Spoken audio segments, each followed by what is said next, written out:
Hello and welcome to the Rivals podcast. On a day, I don't want to be here. I really don't want to be here. I don't want to talk about what's gone on the last week. To be honest, I don't even think Cambridge does, and he's an Arsenal fan. But anyway, hello, how are you? I'm good. I'm good. It's been another good week for Arsenal. It hasn't been a great week for us, but it's been a good week. But all in all, it hasn't. It's been a very disappointing week for football. I'll say that. Yeah, I agree. I think that's a fair way of putting it. There's been Prem games. We'll talk about Prem games in a minute. We were supposed to record this podcast yesterday, but my Wi-Fi was broken all day, so we didn't. Good job we didn't, because something happened last night that's quite a big talking point when it comes to today. We were in the Champions League. I'm not even making a dig at Arsenal for once. We were just in the Champions League, playing Sporting. First half, shocking. Genuinely awful. Didn't deserve anything. They deserved to go into the break 1-0 up. Second half, so much better. We came onto them. We played on the front foot. Brian Gill came on with an exceptional cameo. He looked really, really, really good. Bentancur again was unbelievable. 1-1, 94 minutes and 50 seconds on the clock out of 95 minutes. Ball goes forwards. Royale heads it backwards into the defender. Comes off defender. Lands at Kane. Kane volley. Goal. Limbs in the south stand. Limbs in the stadium. I went mental. Commentator goes mental. The bench goes mental. VAR... 4.5 minutes, they look at that to then decide, no, that's offside. Right. You can't spend 4.5 minutes looking at a VAR call. That's ridiculous. VAR is supposed to be clear and obvious. That's not clear or obvious if it's taken 4.5 minutes. Where do you draw the line from? If you draw the line from the right side of Emerson's head, it's onside. If you draw the line from the left side, it's offside. The ball's about 3 times the length of an actual football, where you can't tell exactly where it's left Emerson Royale's head. It's just ridiculous. And then this photo came out today. I don't know if you've seen, but it's an angle they didn't have at the time. Kane's not offside anyway. The defender's foot is in front of Kane's. Yeah, I'm sure people on audio, on video can see that. People on audio can't. And it's just like, what's the point? What is the point? You said it the other week. There's nothing live about live sport. I celebrated that like I would celebrate a last-minute goal against anyone, let alone to send you into the Champions League knockout stages. And it's ridiculous. To be honest, I mean, I despise Tottenham. I hate Tottenham. I always will. I always have. But they have to appreciate the gravity of the situation or the gravity of the moment that they're making that decision in. Because if the referee had made the wrong decision there, right, and had said, right, offside, if the guy waved his flag about and said, right, I think he's offside. Linesman, I think is the word you were trying to find. I tried to find the word. Dan. All right. I'm on your side. Don't give me any Sorry. shit. I know. If the linesman waved his flag about and said that's offside, and then we spent the next 4.5 minutes trying to prove to the referee, no, it is onside, then yeah, take all the time you need. Take 4.5 minutes to come to the right decision. But the fact the referee made the right decision and VAR, even it's millimeters. We're working with millimeters. Yeah. Tiny little measurements we're working with. And that has cost 2 points. That has cost your team 2 points. It's potentially cost us a spot in the knockout stages. Yeah. If we then go away to Marseille, which is a tough game, and don't get anything from it, it's ridiculous. But yeah, I just, again, like I've said it last week, you've just mentioned it now. VAR, the principle behind it is sound, right? It promotes fair play. But when it's used like this, it kills live sport. It kills football. Because if we want to take it to an absolute extreme, is VAR at the World Cup? I'm guessing it is. Yeah. Let's say 95th minute of the World Cup final, and, they both won't be there, but Messi and Ronaldo, and it's 1-1, and it's literally legacies on the line, two teams that have hardly ever win anything, and that sort of decision is made. How many billions of people are going to go, well, that's shit. I'm not watching football again. How many people are going to think our sport is a farce? No, I agree. But we're lucky in some respects that it's happened, in a Champions League group game with Tottenham and Sporting, because if that exact situation happens at the World Cup, we are fucked. We're screwed. Yeah. Football is gone because it's an absolute joke.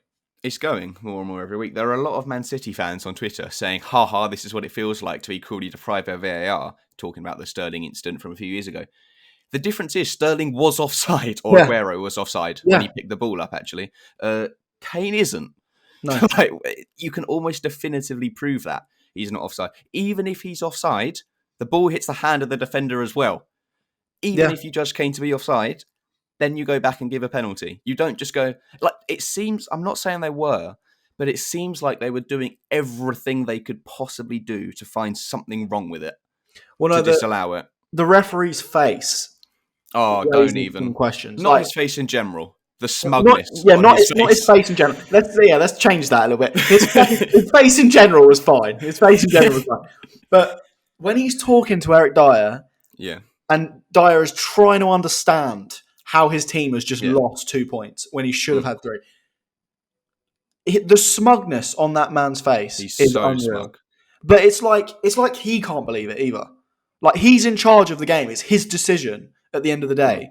Like, no matter what VAR says, the referee can still overturn it. The referee can go, no, I've seen what you're saying, but no, there's no... Can they for offsides? I think so. Can they still do that? I think so, yeah.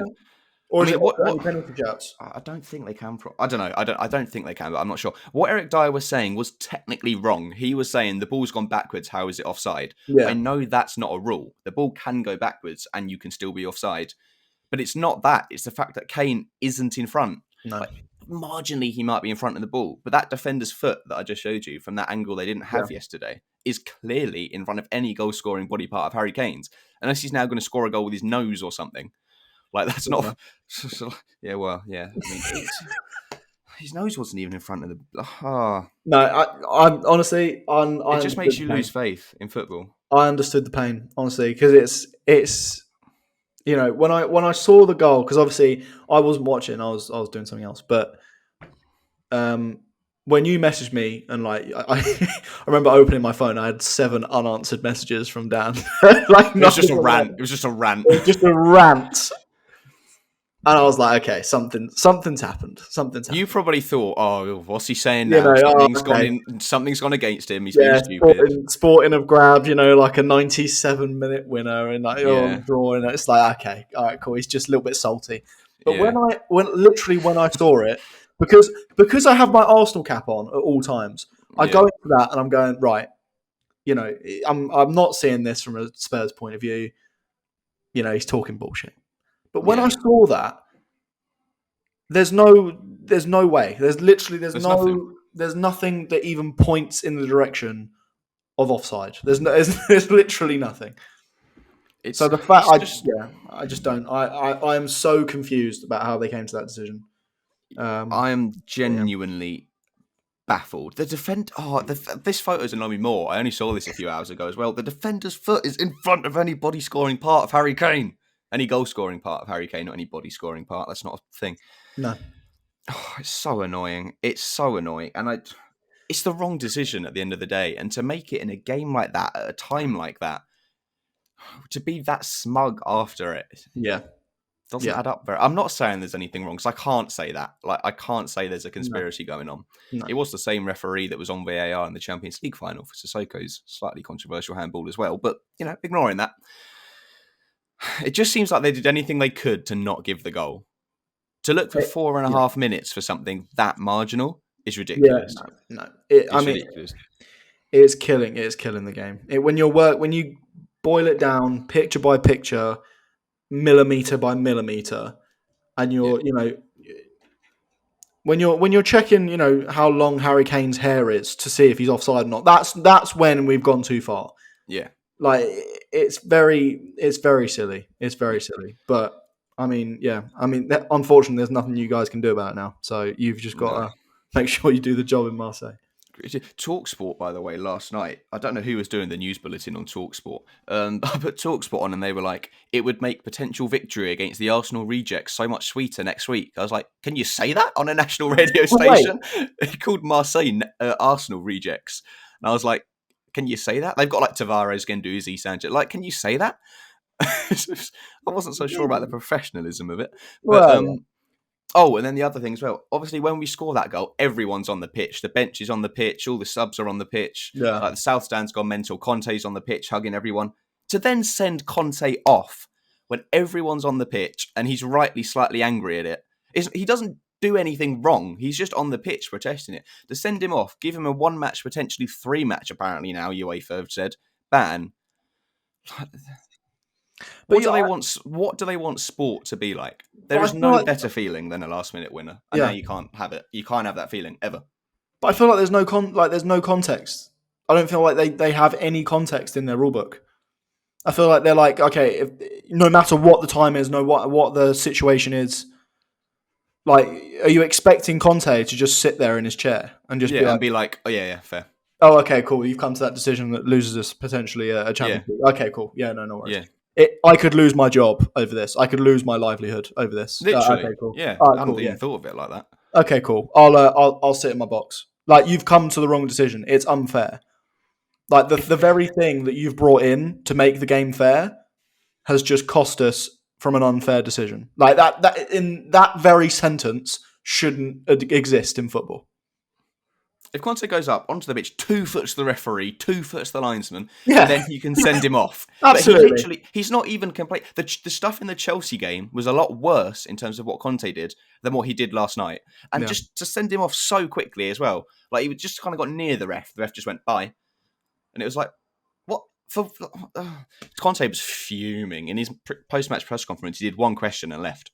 He was absolutely fuming, and rightfully so. I mean, for you, an Arsenal fan, to sit there and be as baffled as I am. Well, for me, I've never been this agreeable, I don't think, with a Spurs fan. Honestly, I'm baffled by it.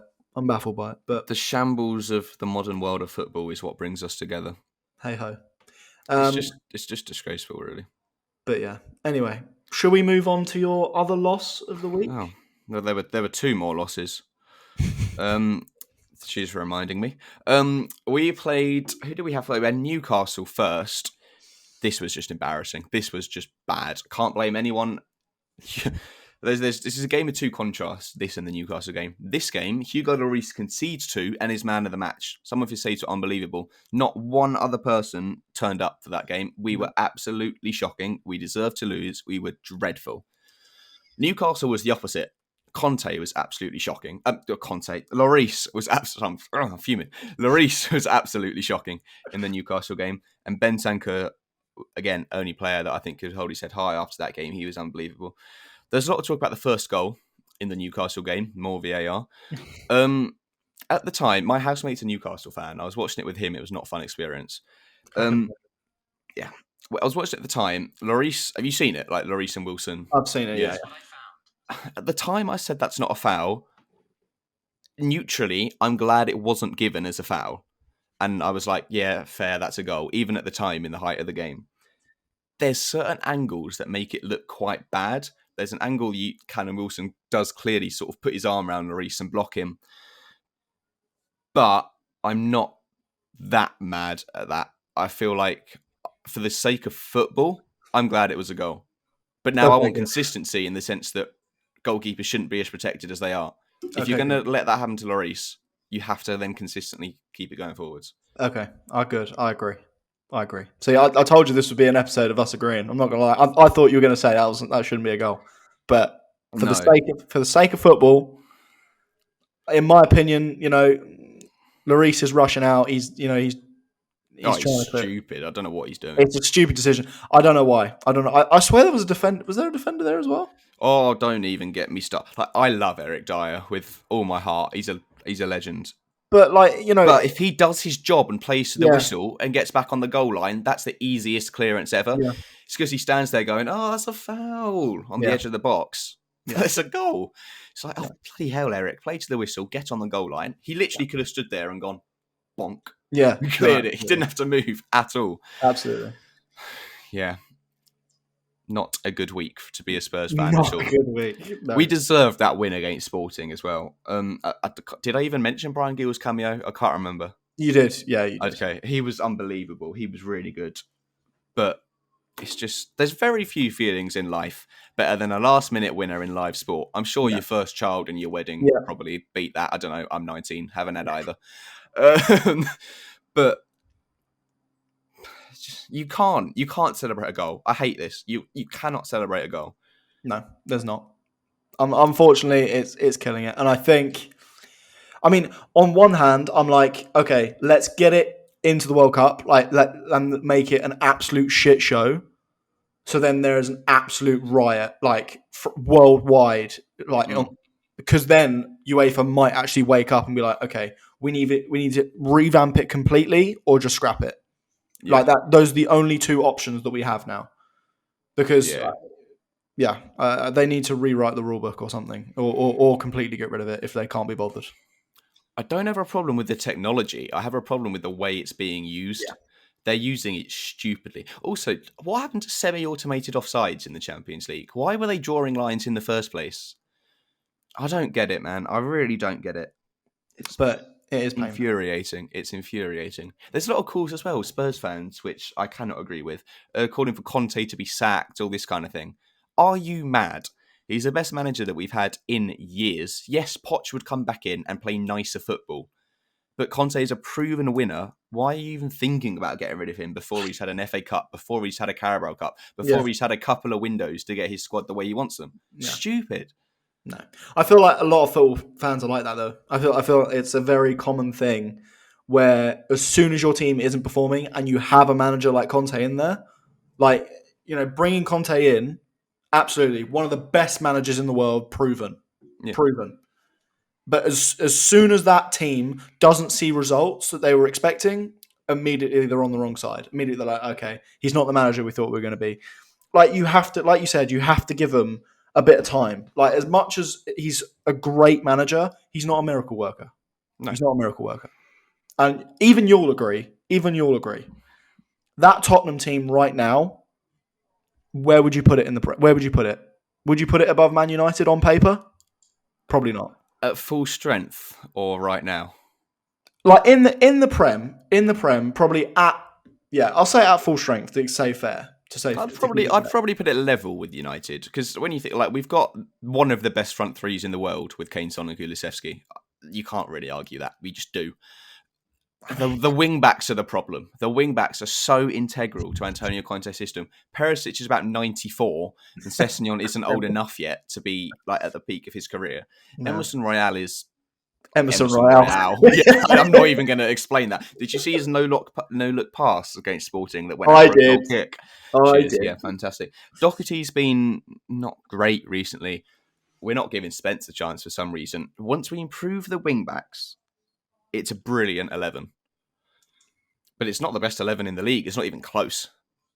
But even for Conte, would you? I'd say Conte is in the same bracket, or maybe a bracket below Pep. He's like a bracket below Pep. Yeah. In terms of managerial skill, like Pep Yeah. and Klopp, I think are probably at the same level, kind of, and then Conte is maybe a level below that. I'd sort of go like Pep's like a 10 out of 10, Klopp's like a 9, and Conte's like a 7.5 kind of rating. Yeah. But he's the best manager we've had for, I can't even think since who. I'm probably not old enough to remember since who. Like, obviously, the obvious answer since Poch, but we didn't win anything with Poch. And like Spurs fans, like, I'm bored of Conte's football, bring Poch back. I don't want to play nice football and win nothing. I would rather play this kind of football and win something. Yeah. I really don't get it. But yeah. I think we should move on. You've played. We have played. Either. You didn't win either. We didn't. Yeah, we didn't win. But no. Yeah. I mean, if you watched the game, did you watch the game? I did watch the game. Yeah.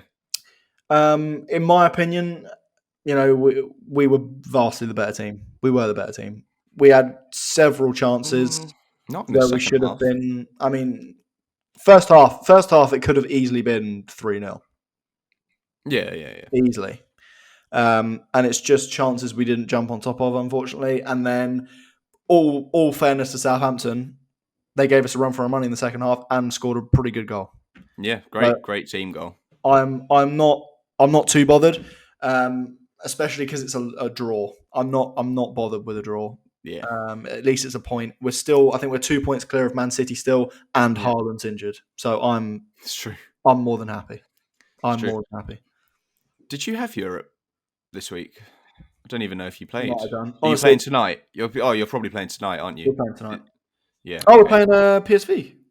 Oh, is that 5:45? I don't know. You should know this. Are we playing right now? This is your football team. You should know this. You're kicking off in Yeah. 15 minutes. It's 5:30 right now as I'm saying this sentence. We're kicking off in 15 minutes. Yeah. But yeah, no, it should be. It'll be our toughest game so far. But Starting Conga in midfield. but yeah, I mean, again, it's the Europa League. I mean, no one really cares. One's that bothered about it. Right, I think we should take a break from our scheduled programming here. Have you seen the graph that got released of the percentage of fans from each club that use Viagra? It's an interesting conversation topic. No. Well, which club do you think has the highest percentage of fans Oh, hang on. that require some assistance? Oh, require assistance. All right, This I'm is going to say the big topic of the day. I'd say like teams that have quite an older fan base, obviously. So I'm going to say.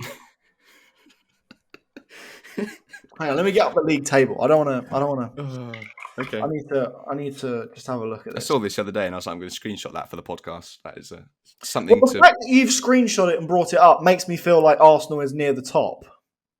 Oh, that wasn't in my thinking at all. Right. Okay. Cool. All right. I mean, they might be, they might not be, but that wasn't in my thinking. I'm going to say Crystal Palace are up there. And I'm going to say Nottingham Forest probably up there. Am I getting warm? Okay. You're kind of mid-table, a bit like Palace themselves. Oh, okay. You're mid. Palace, Palace Forest are somewhere in the middle. United. They're fourth. Okay, there we go. All right, cool.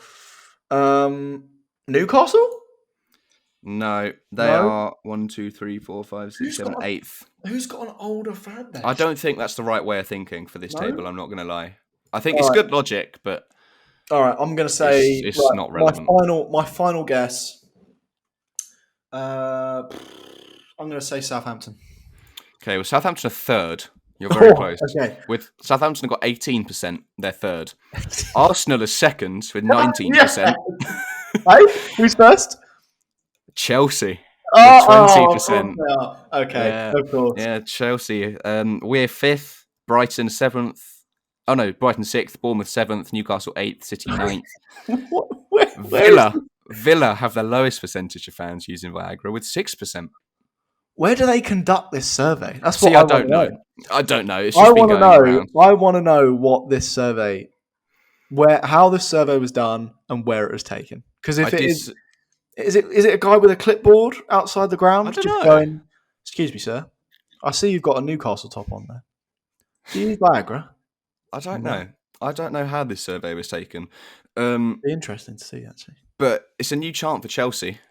Champions of using Viagra. You'll never sing that, you know. They'll worm it in. Don't worry. They'll find a way. Right, let's talk about some other Premier League fixtures from the weekend that we haven't spoken about. There's been loads, actually. Are there any standout ones? If my website wants to load, that would be fantastic. I love technology. I mean, from the past week, I mean, Liverpool lost again to Nottingham Forest. Did they? Oh, they did. That was funny. That was very funny. Very funny. Forest played well. They did, and I watched with my brother, who is a Liverpool fan, and it was very funny. It was good. I had a good laugh. And yeah, that was about it. Really. Chelsea drew with United. That was the most boring game I've ever watched up until it wasn't great. About the 80th minute. And then they both decided, oh, actually, we might want to win. Might want to win. I'm not sure. Yeah, we'll give it a go. Bournemouth were on Monday Night Football. They played West Ham. I live in Bournemouth. I'm biased. I report on Bournemouth. Blah blah blah. I was at Gary O'Neill's press conference earlier.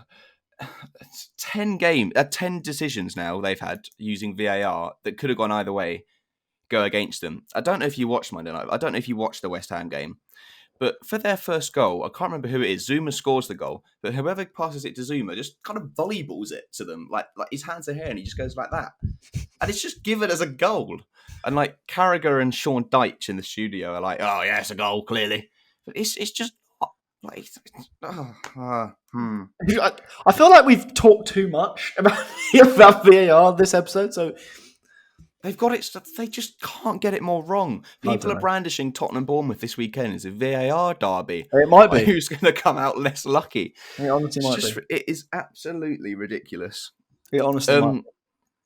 I also wanted to mention a news story that I saw. Wolves signed, I'm going to say this horribly wrong, Sasa Kalajic, they signed someone. And when he had his medical, it was revealed that he had a partial tear in his ACL.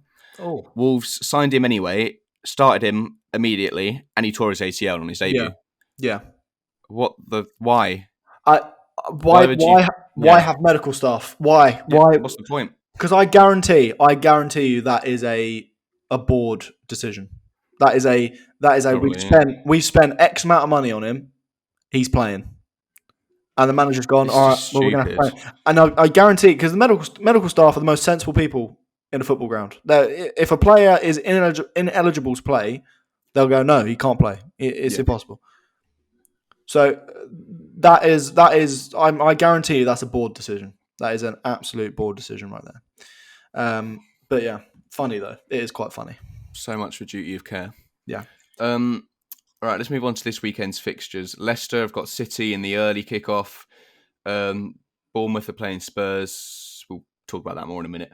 Brentford, Wolves, Brighton, Chelsea, Palace, Southampton, Newcastle, Villa, Fulham, Everton, Liverpool, Leeds. Score. That's like the Cambridge hometowns derby. The Cambridge hometown derby, yeah. You live in Leeds, you used to live in Liverpool. You've got Forest, United have got West Ham. Do you know what? That'll be interesting. UV Forest. You should win. But we will win. We will win. I think we've proven ourselves to be able to take care of smaller clubs like that. But I'm not suggesting it won't be a good game. I'm not suggesting that we're going to wipe the floor with them, because they're going to come in confident after a win against Liverpool. So yeah, it'll be interesting, but I guarantee we'll win that one. Fair enough. Bournemouth, Tottenham are visiting Bournemouth. It's like the Dan Palmer derby, that one, of hometown versus the club you love. Yeah. I'm at that one, but I'm not in the Spurs end. I'm not in the Bournemouth end either. I'm in the media box, which is in the Bournemouth end, opposite the Spurs fans. Yeah. That's just cruel, man. That's cruel. That's really cruel. I don't know what you're going to have to do there. I don't know what you're going to do. I'm just going to have to sit on my hands. Well, that's not very good because I need to be typing. But that match report's going to be biased as hell. Actually, no, it's not going to be. It's going to be the most unbiased match report ever written. It must be. Well, this is the thing. I want Bournemouth to win every Prem game this season, except this one. I want them to lose this one. Only like 1 or 2-0, just so it doesn't damage goal difference too badly. But I want them to lose it. But it was the press room earlier. Everyone was just talking about VAR, and it's like these are probably the two clubs that have got the most unlucky with it recently. Yeah. So that'll be interesting. It will be interesting. It will be a lot of willpower to not be biased in this game at all. And to not let on to the Bournemouth fans surrounding me that I'm a Spurs fan. Don't wear your Spurs shirt to that. No, I might keep that one in the wardrobe. Yeah, no, don't do that. But Gary O'Neill was very confident, to be fair. Earlier he was... Actually, I can't say what he was saying. I'll be hung, drawn and quartered because it's 10:30. Yeah. But he was confident. And I'm a bit worried just because we've been on such a poor run of form recently. I mean, I think you'll be all right. I think you'll be okay. I think like the rest of your games that you play against shittier teams, I think it'll be like a 1-0 win where you just about pull one out. But yeah, I think the game I'm most interested in this weekend is probably between Man City Leicester, because I doubt Haaland will be playing. I don't know if there's footage going around. I don't know if you've seen it, but he's limping through the training ground. I did see that, yeah. And I think if you're playing bottom of the league, you're probably better off just resting him. You literally just give him a break. Yeah. But then it'll be nice. It'll be quite interesting to see, because Leicester have found kind of a new little bit of They've hit a form. bit of form, especially at home. Yeah, so I mean, who knows? Who knows? Man City are known for dropping points against lower league teams, so I mean, we'll see. And then Jesse Marsh is hanging by a thread at Leeds, He is. so he really needs a big result at Liverpool. The But rumour mills gone. Sorry. then again, Liverpool need a result, don't they? So Yeah, they do. I mean, the rumour was kind of saying that if Jesse Marsh loses badly this weekend, he's out and Sean Dyche is in. I don't think Leeds fans will want Sean Dyche at their football club. He doesn't really fit a Leeds philosophy. They've played no, such nice football under Bielsa. March, it's not as nice, but it's still all right. Dyche is like the opposite, and they'd sign Chris Wood. Like, is that really what they want? no. I don't even know. I don't even know. Well, because they lost another one. They went into half time, I think 2-0 against Fulham. I think it was Who? 2-0. It was either 2-0 or Leeds. 2-1. Yeah, Did they? Leeds. I've got no idea. Hang on, I'll get it up. Um, I'm surprised Sean Dyche is still out of a job, to be fair. Bournemouth haven't even contacted him. They say they don't want him at all, which I'm quite pleased about because Sean Dyche is a scary man. I don't want to be in press conferences with Sean Dyche. He scares me. they went into half time 1-1, Okay. and then lost What was the final score? 3-2. So it's a decent game. They scored in the 91st minute. But again, those are games I feel like Leeds should be winning. Those are, like against lower, like you have to perform, especially Yeah. against Fulham. But then you could say the same for Fulham. Like, they're the games they have to be winning. Yeah, I guess so. But yeah, I'm interested to see what happens there. Right, let's go through the league table. You're top by 2.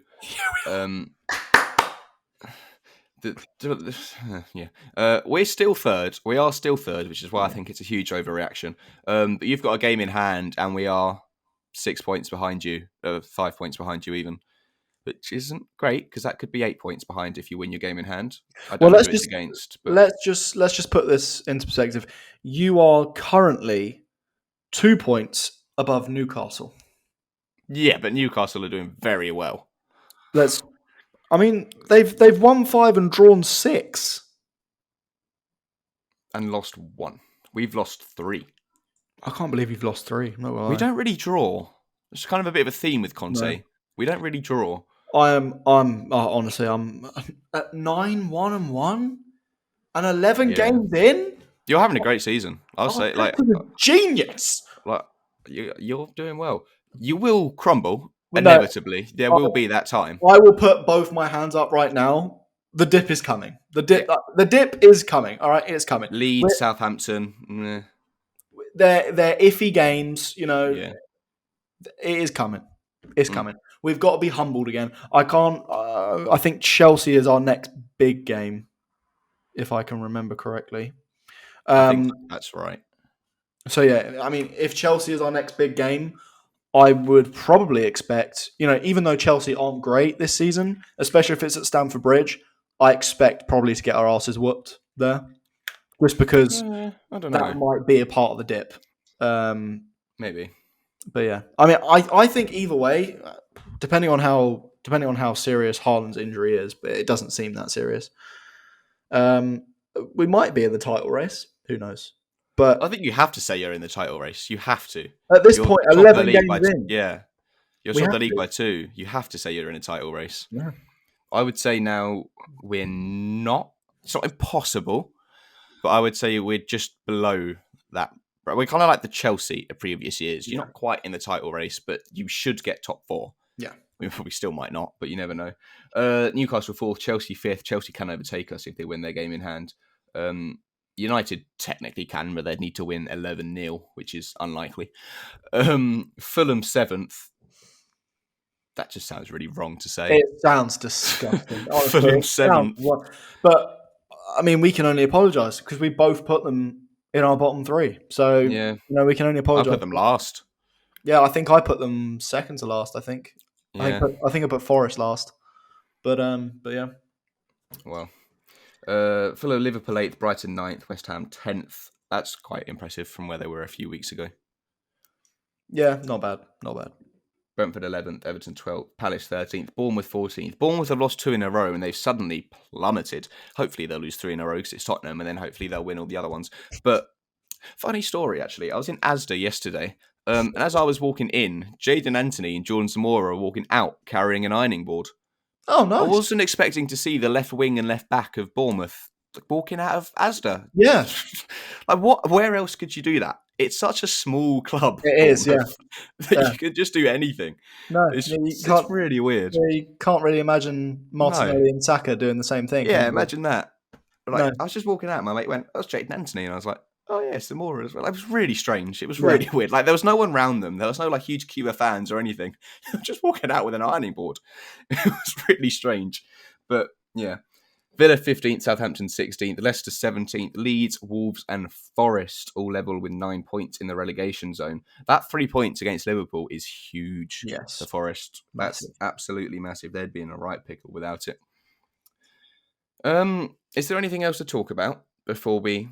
I don't think so. I think Before we've we covered finish. everything. We've had a good old moan about VAR, which is coming. It's becoming a weekly thing. It is becoming a weekly feature of what screw up has VAR made this week. Yeah, so if UEFA and FIFA can sort their shit out, it'd be great. And the FA, and it'd be lovely if they could all just get together in a room and just say VAR's not working. We've listened to the Rivals podcast. They've had a good moan about it. They've brought us some good points. And yeah, we can go from there. If they want to bring us on as advisors, that's absolutely fine. I think I'm free. I think I'll be fine. Yeah, I can do certain days. We can put a shift in. Yeah, I could probably fit something in. Yeah. I'm just scrolling through Twitter to find like if there's any breaking news stories or anything, and it is just videos of our fans yesterday celebrating and then it being ruled out, and then everyone's like, "Ha ha." But it's like, yes, I know why you're doing that, 'cause it's funny to see an opposition fan fail, but you don't want that in football. No, I wouldn't want. Like, yes, it's funny. It's funny looking back on City when they lost the Champions League in that manner, but I don't like seeing it. It's not football. No, I agree. That's the last time I'm going to agree with you, Dan. Right there. Until next week when there's another VAR decision that's horrendous, and we both have to agree on that one as well. Yeah. When Bournemouth beat you because there's a horrendous VAR decision, I'll agree with you then as well. Oh, it's just, yeah, I really don't understand it. Yeah, I think that's everything. I can't think of anything else. I just want to end. I want this week to end. I want to move on. Beat Bournemouth. Sorry, I don't like saying that. I want to beat Bournemouth. I want to get 3 points on the board. I want you to lose. I know. It just, the thing that annoys me. He's going to go off again. He's going to go off. You don't understand how annoying it is. We now have to go away to Marseille, which is a tough game, and get a result that otherwise we wouldn't have played our first 11. We would have rested players that we needed to rest. If a perfectly good goal had been allowed, we could very easily, and I'm kind of almost expecting us to go out of the Champions League because of that. Yeah. Like the financial implications of that, the fact we won't be able to sign players in January, it's not in the, like, it has huge implications. It's just ridiculous. It's a tough life. Anyway, we're still top of the league, and that'll be it. Lovely jubbly. Good. I'm really pleased for you. Honestly, I am so happy for you. I'm happy for us. To be honest, it's fantastic. The worst thing is how much I celebrated Southampton's goal. I jumped off the sofa. Genuinely. I mean, I can't blame you. After the week you've had, I can't really blame you. But... Well, the week was fine at that point. We'd lost to United. We hadn't yet played Newcastle. We hadn't yet played Sporting. I'd like to see Brian Gill start against Bournemouth. He won't, but I'd like to see him start against Bournemouth. Yeah, we're just going to end this now and I'm going to cry. Thank you for listening. If you're watching on YouTube, all the links and stuff are below Cambridge and I. Just follow them. If you're not watching on YouTube, you're on Spotify or Apple Podcasts, don't, because you can't see them. But please give us a 5-star review anyway. 5-star on Spotify, 5-star on iTunes, all that good stuff. There'll be clips on TikTok, Instagram, blah, blah, blah, blah. But yeah, Cambridge, thanks for agreeing. Because I thought you were going to come on here and be horrible. I'm not going to lie. No worries. I don't like to kick a man whilst he's down, and you're down. You're very down. So I'll just leave you there. I've shown a little bit of mercy this week. Yeah, thank you. I do appreciate that. We will be back next week to complain about VAR some more, which is what this podcast. We might need to change the name of this podcast at some point. But yeah, thank you very much for listening. We'll see you soon. Goodbye.